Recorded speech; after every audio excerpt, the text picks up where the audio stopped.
మీకు గాని, మీ యొక్క ఇంట్లో వాళ్ళకి గాని ఎవరి మీదనైనా సరే చేతబడి జరిగింది, గాలి సోకింది, ప్రయోగాలు బారిన పడ్డారు. ఇటువంటి పరిస్థితి ఉన్నప్పుడు ఏం చేస్తారు? ఒక మంగళవారం గాని, శనివారం నాడు గాని సాయంత్రం 6 దాటిన తర్వాత అంటే పొద్దుపోయిన తర్వాత మీ యొక్క కుడి చేతిలోకి ఒక గుప్పెడు నల్ల ఆవాలు, ఒక ఎండి మిరపకాయ, రాళ్ళ ఉప్పు తీసుకోండి. ఇంకా పరిస్థితి తీవ్రంగా ఉంటే ఒక బొగ్గు ముక్క కూడా పెట్టుకోవచ్చు.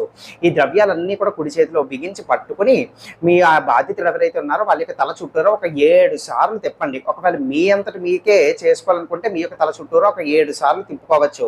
తిప్పుకున్న దాని తర్వాత తిప్పుతున్నంత సేపు కూడా ఓం చండికాయై నమః అనే మంత్రాన్ని ఒక 7 నుంచి 11 సార్లు జపం చేసుకోండి.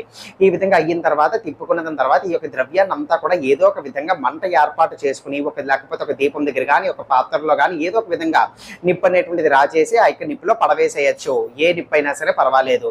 ఈ విధంగా వారానికి ఒక్కసారైనా సరే చేసుకోవచ్చు. మీకు అద్భుతమైన రిలీఫ్ అనేటువంటిది ఉంటుంది. ఆ ప్రయోగాలు గాలి పీడ